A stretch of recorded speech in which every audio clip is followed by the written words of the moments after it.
Hey guys, welcome to Boxing Squared for boxing news and views from around the internet. Two fights of note for March and April have been confirmed. One for Efe Ajagba and the other the long talked about Lucas Browne and Dave Allen fight, which is scheduled for April. When in April we don't know, but I'll get to that soon. But first, Efe Ajagba, the Nigerian Nightmare's opponent for his next fight, March 9th, has been confirmed. Ajagba, he will face the fading former contender Amir Mansour on the Porter Ugas undercard in California. And you heard right, California, that event had previously been listed to be in Las Vegas. So it's not clear at this point why it has been shifted. But anyway, it will be in California and Ajagba facing Amir Mansour. And previously on BoxRec, that had been scheduled as a 6-rounder. Still waiting for details on how long this fight will be scheduled for. But overall, I like this fight. He is stepping into his 9th fight, and Amir Mansour is the opponent. And this is similar to Filip Hrgović, who faced Mansour and knocked him out in September 2018. It was a big step up for Hrgović at the time, and this similarly for Ajagba. It's a step up. Amir Mansour is a cut above, maybe a couple of cuts above, the sort of opponents that Ajagba has been facing thus far, which has largely been overmatched opponents who've been knocked out in a round. He's only had about a dozen rounds in the pro ranks in his 8 fights so far. The only guy that managed to take him any rounds was Rodney Hernandez, who was stopped in the 5th round of their fight. So this fight, I like it because Mansour, he is a tricky and crafty boxer. Sure, he's a bit older, he's in his 40s, actually he's 46 at the moment, but he had shown before that Hrgović fight that he was still a tricky contender for most guys in the division, and he was largely avoided by many guys in the division until recently. And I think that Hrgović fight showed he had lost a step. Father Time, undefeated, had caught up with Amir Mansour. And he's spoken at length about having trouble getting fights, and, that fight with Hrgović he took on relatively short notice because effectively he needed the money. And I guess this situation here, it's probably similar. He will need the money. The fight was probably offered, and he said, obviously, I got to take this. I got mouths to feed. I got to put food on the table. But I do like this for Efe Ajagba because, Amir Mansour is going to come in shape. He's going to give it a go, and he will try to, upset the apple cart here. He is a tricky and crafty boxer. He may not, have enough for Efe Ajagba, who has obviously got the height advantage here. Ajagba 6'5", Amir Mansour 6'1", and obviously Efe Ajagba has an 88-inch reach, which is completely ridiculous. So there's going to be about a foot or so in reach advantage for Efe Ajagba. I think it will end similarly to the Hrgović fight. I think Amir Mansour will be looking to stick and move, trying to work his way on the inside for the first round or two, but eventually Ajagba is going to catch up with him, and when he does catch up with him, Amir Mansour probably won't get up, he won't beat the count. And yeah, that was the case in the Hrgović fight. It looked like he didn't really want to get up after he was knocked down in that 3rd round. He probably could have beaten the count, but Efe Ajagba, I think he hits a degree harder than Hrgović, so it'll be interesting to see what happens, because if he can knock out a guy like Amir Mansour in 1 or 2 rounds, it's a great signal for where his development is getting, because Amir Mansour is better than some of the fodder that he's been fed so far. And many of us have been talking about seeing a step up for Ajagba in 2019, and in my view, this definitely represents that. It's a decent fight for this stage of his career. Mansour, sure, he's on the slide, but he's still got enough juice left in the tank that he can, give it a go, and we'll be able to see a few things, and maybe Ajagba tested, in some ways that we haven't seen so far. Certainly with the movement, Mansour, he will give Ajagba a bit of movement because he'll want to avoid some of those big, hard, straight punches coming back at him. And ultimately, that could be one of those big right hands that stops Mansour in the end. We'll have to see. But I like this fight, and I like where they're taking Efe Ajagba with this sort of fight against Amir Mansour. I like it. Anyway, to the next fight. Dave Allen and Lucas Browne. It has been made. There's been talk of this for several months. There's actually been a bit of a bromance online between Dave Allen and Lucas Browne. The respect is evident. They like each other. They want to fight. It's a bit different to the Lucas Browne and Dillian Whyte sort of social media relationship ahead of their fight, where that was, built on angst and effectively hate. They didn't like each other. It was very acrimonious. But this is the complete polar opposite. They actually like each other. And it has now been confirmed. They will fight each other. We just don't know when. It's been scheduled for April. And I guess a lot of this hinges on Anthony Joshua's next fight date. Allen and Browne have been talking on social media that they'd like it to be at Wembley on April the 13th. But because the Anthony Joshua card is not confirmed yet, that an opponent hasn't been confirmed, I guess they have to leave their options open there, because we don't know if that card is 100% going ahead. My feeling is that it is, and this will feature on the undercard, but we'll have to see. And if the Joshua card doesn't go ahead, well, they will just siphon Browne and Allen off to some other card that Matchroom will hold in the month of April. In terms of this fight, it's an interesting fight because Lucas Browne, despite the way he sort of projects himself on social media as, a big man in the division, he's at a certain level now, and Dave Allen is probably on that level. Dave Allen, David Price, Lucas Browne, they've all been talking about fighting each other.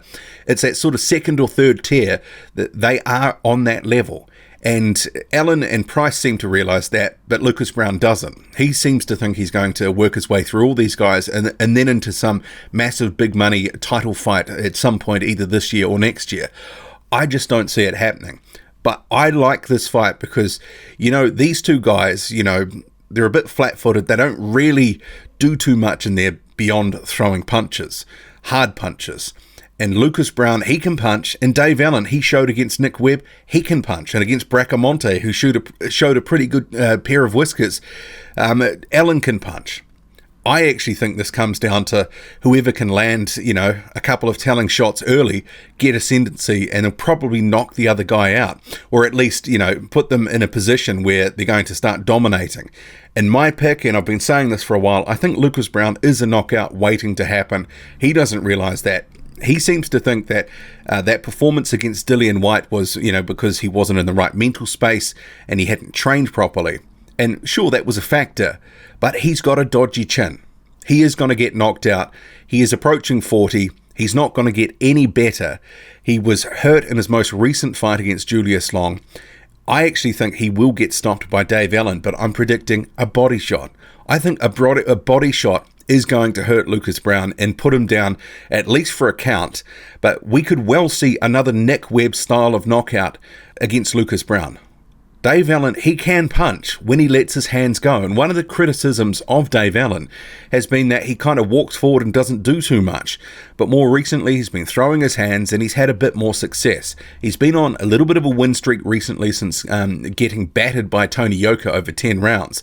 Yoka ultimately stopped him in that 10th round. Allen was still on his feet, but he couldn't answer what was coming back at him. But since then, obviously the Nick Webb performance, and he's had a couple of other low-level fights since there. There was Samir Nebo and then Ariel Bracamonte. And that Bracamonte performance, I think that put Allen's level back in perspective, that if he can't knock the guy out of there, if the guy's a bit durable, then he is going to struggle because he really is just relying on his bombs and he's relying on his chin to take the punishment back, because Bracamonte had a lot more success than many were expecting, and Allen had sort of said, I need to get this guy out of here in a round or two, and it didn't happen. It ended up being an all-out brawl, but it was a sort of situation where Dave Allen, even though it was entertaining, he didn't come out with a whole lot of credit from that fight. But I actually think Lucas Browne is tailor-made for Dave Allen. He's a little bit slow and plodding. Just because he's lost some weight and is in the best shape of his career now, it's not going to change who Lucas Browne is. And I don't rate his chances in this fight. I think he will get knocked out. I think Dave Allen is going to surprise some people here. I know some people really rate Lucas Browne, but after, some of his recent efforts and those couple of comeback fights which went way under the radar, I didn't think he looked great in them. He looked better in terms of physical condition, but he is at the back end of his career. He's at the wrong end, and he's approaching 40. I think he's going to get stopped by the younger man here. It might take a few rounds. Allen might take a while to catch up with Lucas Browne, but I think eventually it's going to happen. But anyway, we'll get to a couple of quotes here. So on social media when this was announced, Browne said, "It's official, boys and girls. Myself and White Rhino 21 are going at it in April. Going to be a war and a fan favourite." Allen says, "All done. Can't wait for this one. Gonna be a great fight." And then Allen on Twitter, he said, Ortiz, White, Yoka, Thomas ×2, unbeaten Nick Webb, and now Lucas Browne. Only 5 fighters out of 22 had a losing record. Say what you want about me, but I haven't messed about. See, that's a bit of a, double-edged sort of comment, because he might have been in with some of the best, but, he really wasn't ready for some of those, but also he didn't train the house down for some of those either.